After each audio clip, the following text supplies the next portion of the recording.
नमस्कार, मैं शिवानी रतूड़ी लाइव में आपका स्वागत करती हूँ। बिहार सरकार ने राज्य के लाखों शिक्षकों के लिए एक अहम और ऐतिहासिक फैसला लिया है।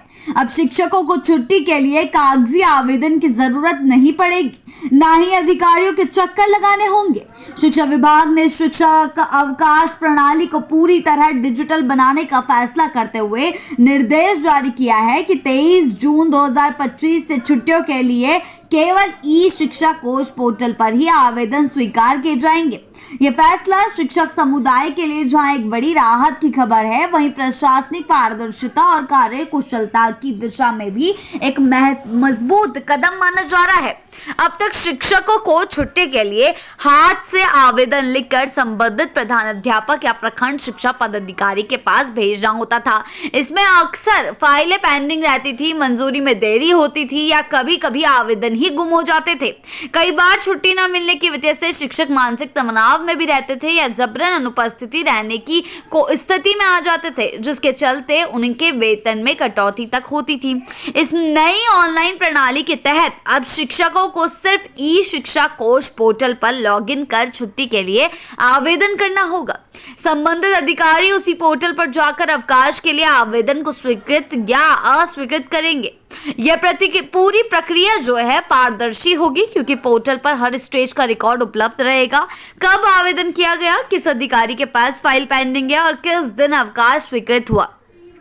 इस फैसले की जानकारी शिक्षा विभाग के उप सचिव अमित कुमार ने सोमवार को राज्य के सभी जिलों को एक आधिकारिक पत्र भेजकर दी। पत्र में साफ तौर पर लिखा गया कि अब छुट्टियों की प्रक्रिया जो है पूरी तरह से डिजिटल होगी और इससे संबंधित सभी विभागीय अधिकारियों को ई शिक्षा कोष पोर्टल पर काम करना अनिवार्य होगा। महिला शिक्षकों के लिए इस प्रणाली में विशेष सहूलियतें भी दी गई हैं। उन्हें मातृत्व अवकाश के दौरान 6 महीने की छुट्टी दी जाएगी और इस अवधि में पूरा वेतन मिलेगा। इसके साथ ही 2 बच्चों की देखभाल के लिए महिला शिक्षकों को 2 वर्ष तक का अवकाश भी दिया जाए। संवेदनशील और मानवतावादी पहल है। यह उन्हें पूरे पारिवारिक जिम्मेदारियों को निभाते हुए बिना नौकरी की चिंता के कार्य संतुलन बनाए रखने में मदद करेगा। पुरुष शिक्षकों के लिए भी पितृत्व अवकाश की सुविधा भी दी गई है। वे भी नवजात बच्चों की देखभाल के लिए 15 दिनों की वैतनिक छुट्टी ले सकते हैं। इस नई व्यवस्था के तहत अवकाश स्वीकृति के लिए स्तर पर भी स्पष्ट रूप से निर्धारित किए गए हैं।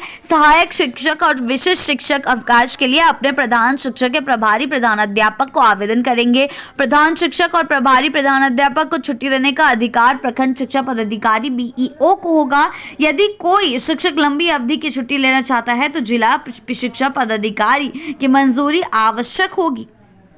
जी हाँ, शिक्षकों को अब 300 दिनों तक उपार्जित अवकाश अर्न्ड लीव लेने की सुविधा होगी, लेकिन इसके लिए डीईओ की स्वीकृति अनिवार्य होगी। साथ ही स्वास्थ्य कारणों से शिक्षक 180 दिन तक अवकाश ले सकते हैं और इस दौरान उन्हें पूरा वेतन मिलेगा। जी हाँ, इसके अलावा शिक्षक निजी कारणों या स्वास्थ्य संबंधी जरूरतों के लिए आधे वेतन पर भी अवकाश ले सकते हैं, लेकिन यह छुट्टी जांच और विभागीय अनुशंसा के आधार पर ही मंजूर की जाएगी।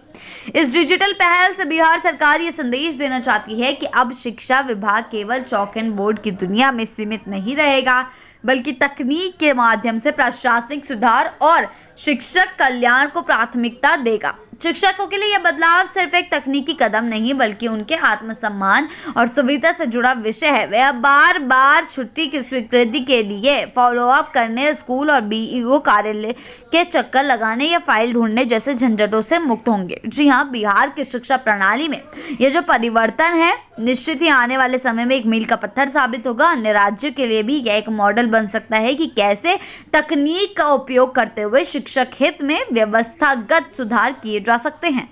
ऐसी ही अपडेट्स के लिए जुड़े रहे हैं लाइव के साथ ही चैनल को सब्सक्राइब करना ना भूलें और हमारी फेसबुक और वेबसाइट के साथ भी जरूर जुड़ें।